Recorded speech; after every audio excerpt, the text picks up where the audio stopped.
T'es-tu déjà arrêté pour observer un homme et ressentir qu'il y avait quelque chose de caché derrière son silence? Comme si, sous ce calme distant, il célébrait une guerre intérieure entre le désir qu'il n'ose pas montrer et l'orgueil qui l'empêche de céder. Carl Jung disait que l'âme masculine est habitée par des ombres que même lui ne parvient pas à déchiffrer. Parmi toutes ces ombres, il y en a une qui le domine sans qu'il en ait conscience, l'ego. L'ego de l'homme semble ferme, mais il est fragile. Il se protège, se cache, s'éloigne. Pourtant, il y a quelque chose que très peu de femmes savent. Lorsque tu découvres l'endroit exact où cet ego se fissure, tout change. Le masque tombe, l'armure se fissure, et c'est alors que l'amour peut entrer. Non pas comme une caresse, mais comme une vérité qui le traverse.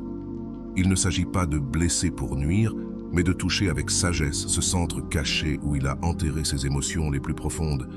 Jung parlait de la rencontre avec l'ombre, cet instant où l'homme se confronte à une femme qui ne s'agenouille pas, qui ne quémande pas, qui n'accepte pas moins que ce qu'elle mérite.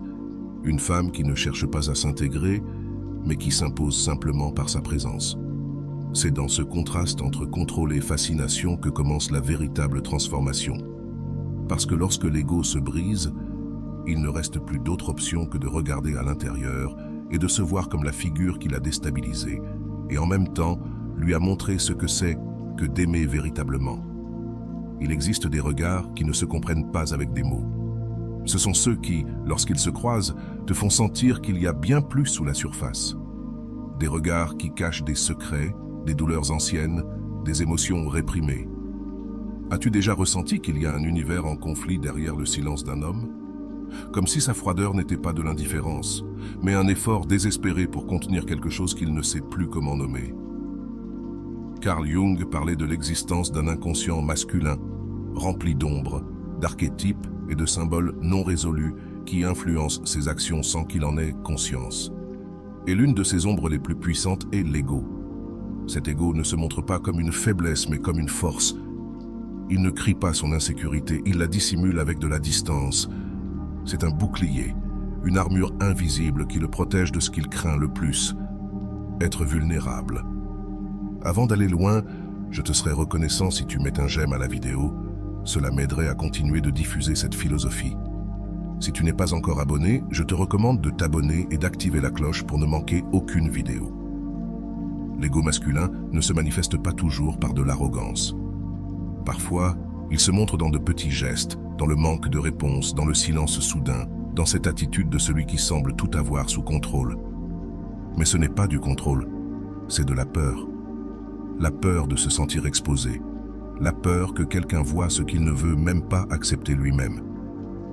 Le désir d'une femme qui le touche réellement le secoue, le désoriente, parce qu'il touche une partie de lui qu'il n'a pas l'habitude de voir, sa part émotionnelle. Peu de femmes comprennent que l'ego masculin, bien qu'il semble dur, est profondément fragile, non pas parce qu'il est faible, mais parce qu'il a été construit comme une structure défensive. Il n'a pas été éduqué pour ressentir ouvertement. Il a été formé pour résister, conquérir et ne pas avoir besoin de quoi que ce soit. C'est pour cela que, lorsque la femme arrive avec tendresse, mais aussi avec conscience, quand elle ne se donne pas par besoin mais par choix, quelque chose en lui se déséquilibre.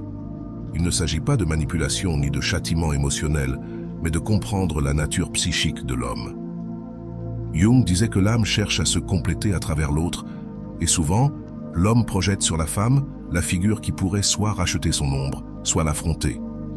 Quand une femme ne nourrit pas son ego avec des approbations constantes, quand elle ne joue pas le jeu de la dépendance émotionnelle, elle le force à se regarder pour ce qu'il est vraiment. Et ce miroir le désarme, car l'ego, au fond, désire le pouvoir. Pas forcément sur l'autre, mais sur lui-même. Il veut être admiré, désiré, nécessaire. Mais lorsque tu te retires émotionnellement, lorsque tu ne cherches plus à valider ses réponses, lorsque tu cesses de t'adapter à ses attentes, l'ego se fissure. Et à ce moment-là, une nouvelle dynamique commence à émerger. Tu n'es plus la femme qui attend, tu es celle qui choisit. Tu n'es plus celle qui donne tout, mais celle qui devient un mystère.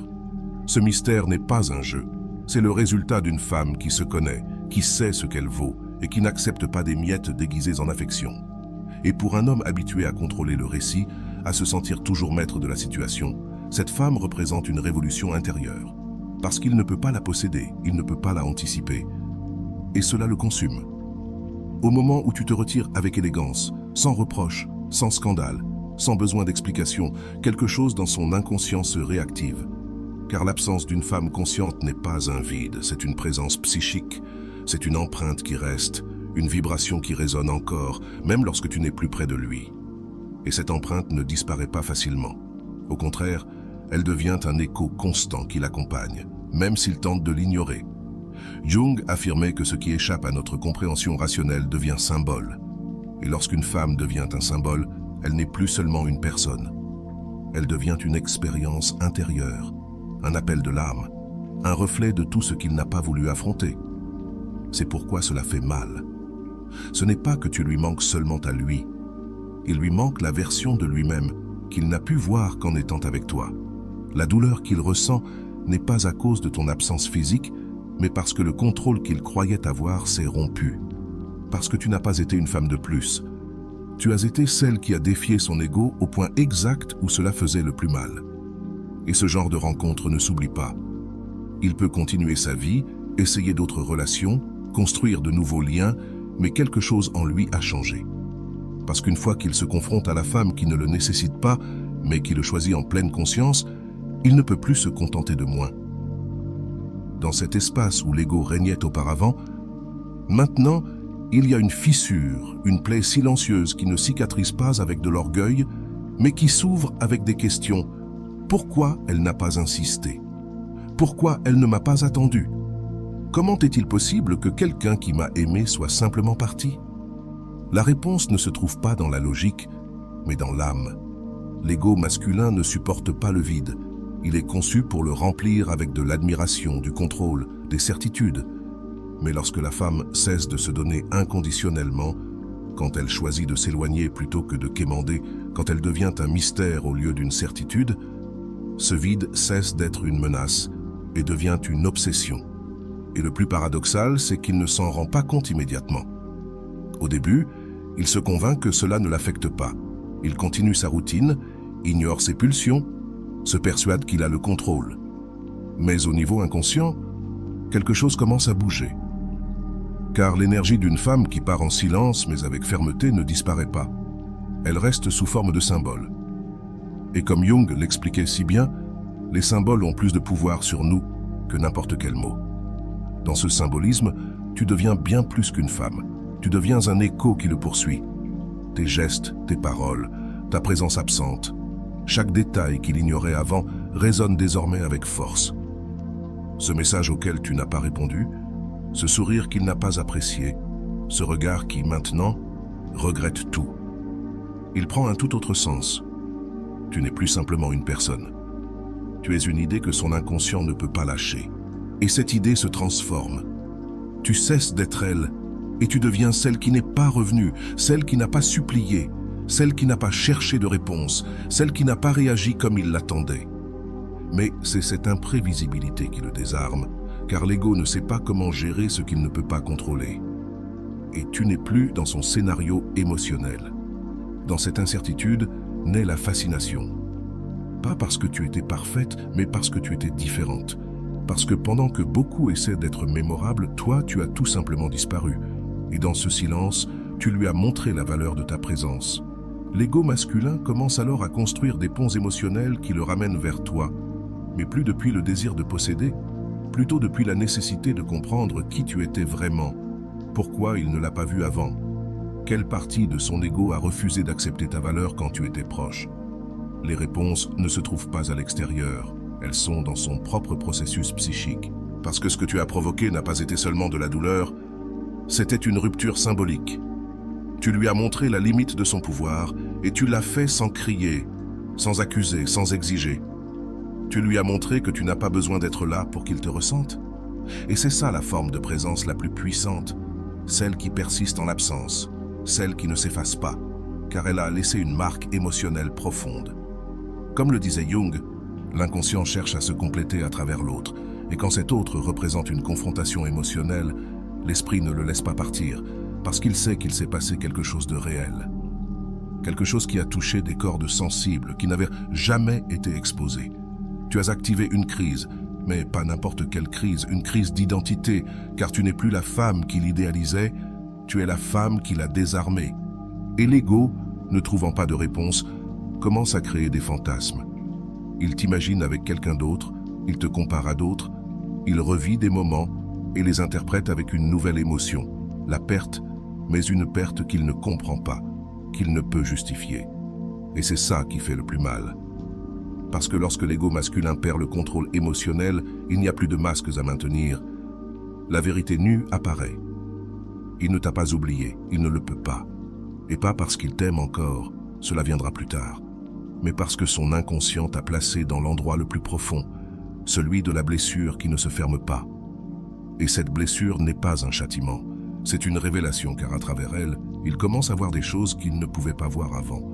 Son besoin de dominer, sa difficulté à se donner, sa peur d'être vu avec authenticité. Tu as été ce miroir, pas le miroir qui flatte, mais celui qui révèle. Et face à cette image, son ego commence à se rendre. Jung appelait cela le processus d'individuation, le moment où l'être humain cesse de projeter sur l'autre et commence à intégrer ce qu'il a rejeté de lui-même. Tu ne l'as pas seulement confronté, tu l'as obligé à entamer ce chemin. Et c'est pour cela, même s'il ne le dit pas, même s'il ne l'admet pas, qu'il n'est plus le même. Il se peut qu'il ne comprenne pas encore tout, mais au fond de lui, il le sait. Quelque chose a changé depuis que tu es parti, et pas à cause de ce que tu as fait, mais à cause de ce que tu représentais. Parce que tu n'es pas devenu un souvenir, tu es devenu un symbole. Et les symboles, comme l'enseigne Jung, ne meurent pas. Ils se transforment en forces internes qui guident nos actes les plus profonds. Il y a un point invisible dans la psyché masculine où le désir et l'orgueil entrent en conflit. Cet endroit n'est pas accessible par des paroles douces ni par des promesses d'amour. Il ne peut être touché que par le silence, par la distance, par le renoncement qui ne supplie pas, mais qui montre. Et quand une femme accède à ce point, non pas avec colère, mais avec conscience, l'ego de l'homme commence à s'effondrer. Ce n'est pas une destruction violente, c'est une érosion subtile, presque imperceptible au début, mais dévastatrice dans sa profondeur. Parce que pendant qu'il se convainc que tout est sous contrôle, une partie de lui a déjà commencé à céder. Cette partie, c'est l'ombre, le fragment oublié de son âme, qui contient tout ce qui n'a pas été reconnu, tout ce qui a été réprimé pour maintenir une image invulnérable. Carl Jung disait que la rencontre avec l'ombre est inévitable si l'on veut vraiment se transformer. Et toi, sans le vouloir, sans manipuler, tu as été le catalyseur de cette rencontre.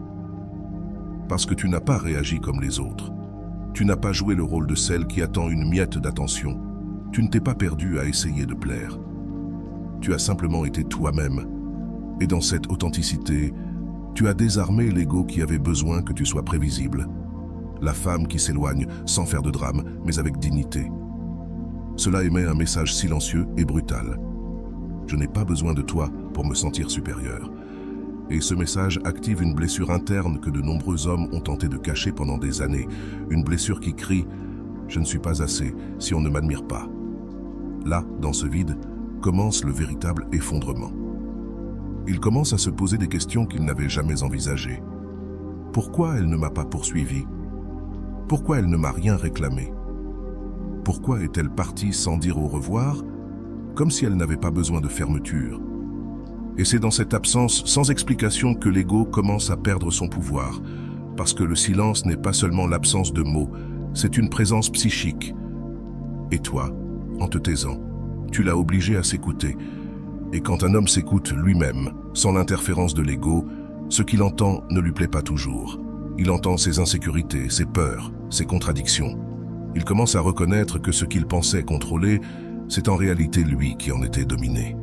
Et dans cette découverte, une figure apparaît qu'il ne peut oublier. Toi, pas pour ce que tu as fait, mais pour ce que tu symbolises. Parce que tu n'es plus simplement une femme parmi tant d'autres. Tu es le miroir qui lui a montré qui il était vraiment, quand tu n'étais plus là. Et cette image, bien qu'elle soit douloureuse, est réelle. Il ne peut pas la maquiller, il ne peut pas la nier. Elle le confronte, et cette confrontation, si elle est profonde, devient le début d'une nouvelle façon d'aimer. Jung enseignait que le véritable amour ne naît pas de la nécessité mais de la reconnaissance mutuelle, de la rencontre entre deux consciences qui ne cherchent plus à se compléter, mais à se partager. Mais pour arriver à ce point, l'ego doit tomber, et tu as provoqué cette chute, non par punition, mais par authenticité. Tu as été toi-même, sans te déguiser pour correspondre à son attente. Et ça, pour un homme habitué aux femmes qui s'adaptent, ça a été un tremblement émotionnel. C'est à ce moment-là, quand l'ego ne peut plus maintenir son récit, qu'il commence à te chercher véritablement, non pas avec arrogance, mais avec vulnérabilité. Pas pour te posséder, mais pour se reconnecter à ce qu'il a perdu à l'intérieur de lui, quand tu es parti. Parce que ce qui lui fait le plus mal, ce n'est pas ton absence, c'est ce que ton absence lui a révélé sur lui-même. Et c'est ici que commence le processus le plus puissant, le souvenir symbolique. Chaque fois qu'il pense à toi, il ne se souvient pas seulement de moments. Il revit des sensations qui sont ancrées à ta figure, la manière dont tu l'as regardé, la façon dont tu es parti sans te briser, le silence qu'il n'a pas pu interpréter. Tout devient un symbole, et ces symboles sont plus puissants que n'importe quelle image idéalisée. Il commence à te voir dans d'autres femmes, mais aucune n'est pareille. Il commence à te chercher dans des souvenirs, mais aucun n'est suffisant, parce que ce que tu as représenté était quelque chose qui va au-delà du physique. Tu étais un portail vers sa vérité émotionnelle, et cette vérité ne disparaît pas, elle se transforme en désir, en un besoin psychique de se réconcilier avec ce qu'il n'a pas su valoriser. Mais toi, tu n'es plus là où il t'a laissé. Tu n'es plus la femme qui cherche des réponses.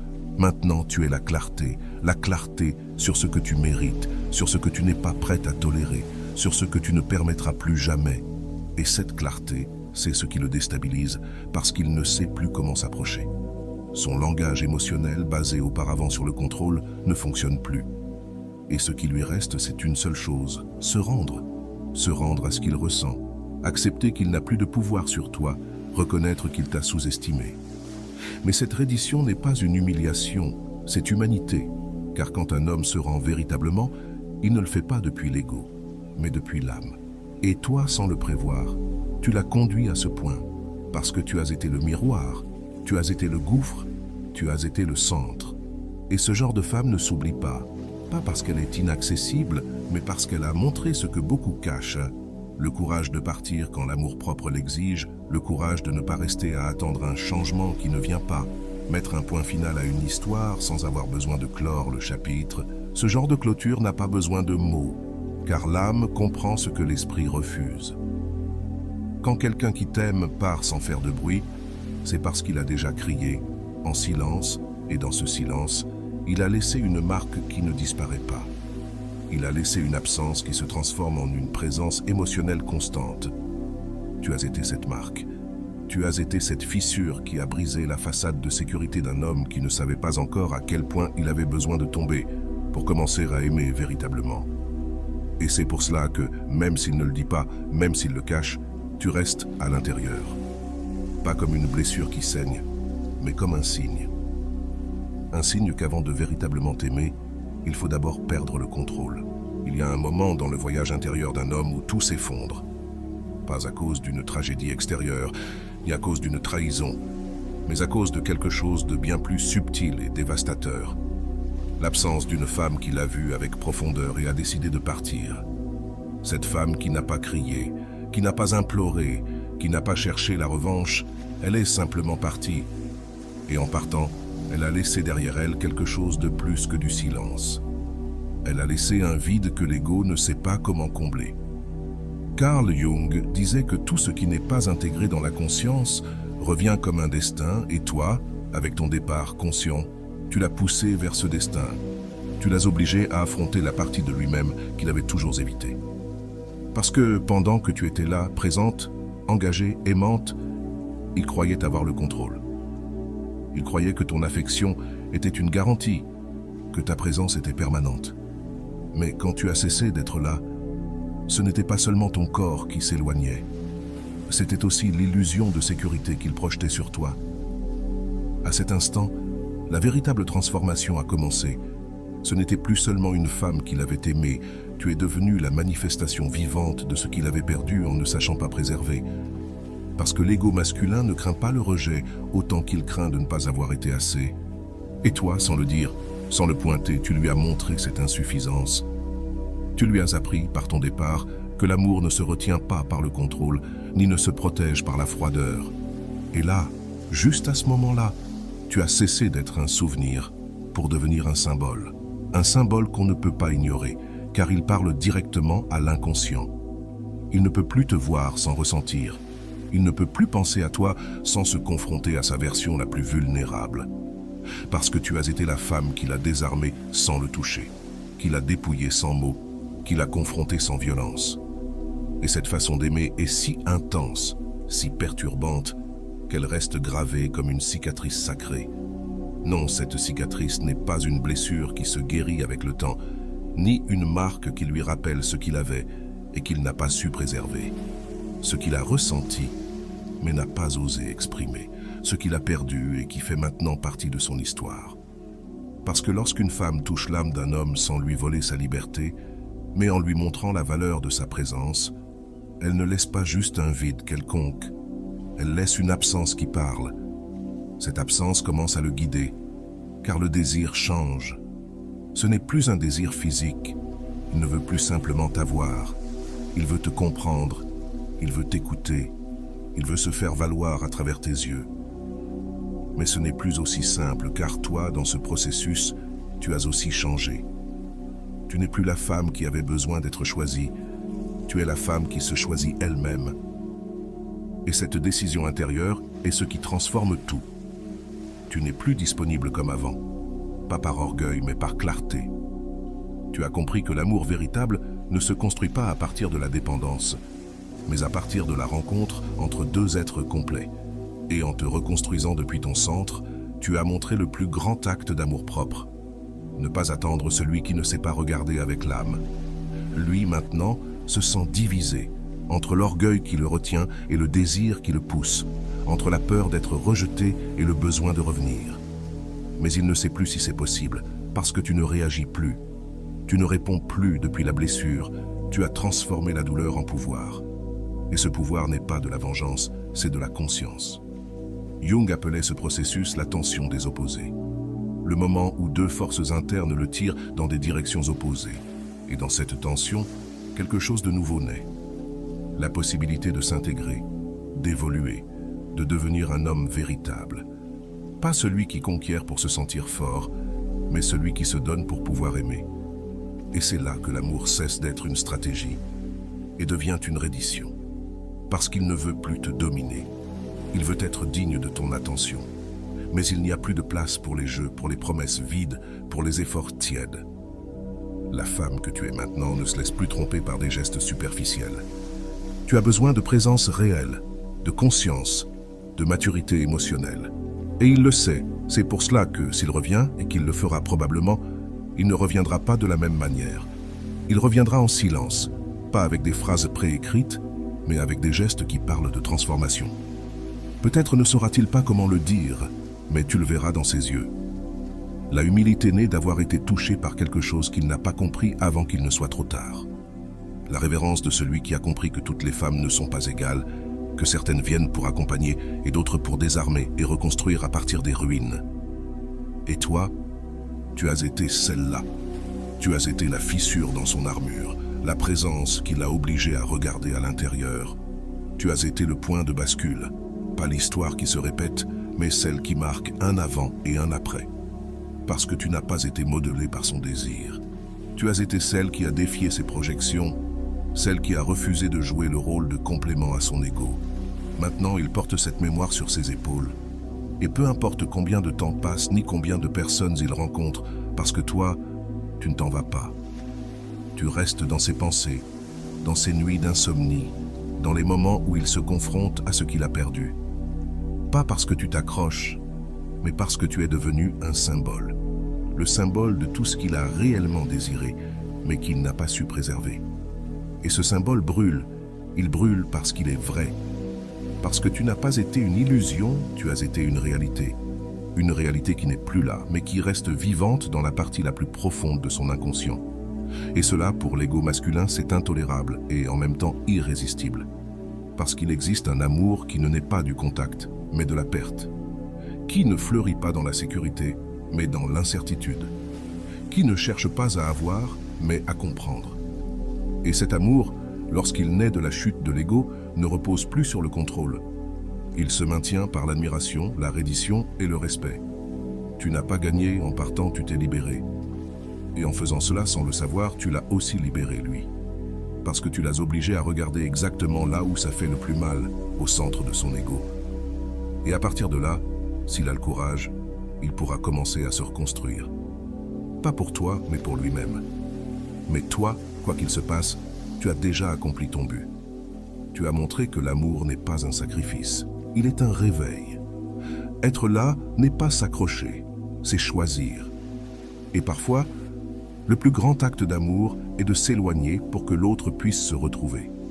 Et si le véritable pouvoir ne réside pas dans le fait d'être aimé, il réside dans le fait d'être impossible à oublier.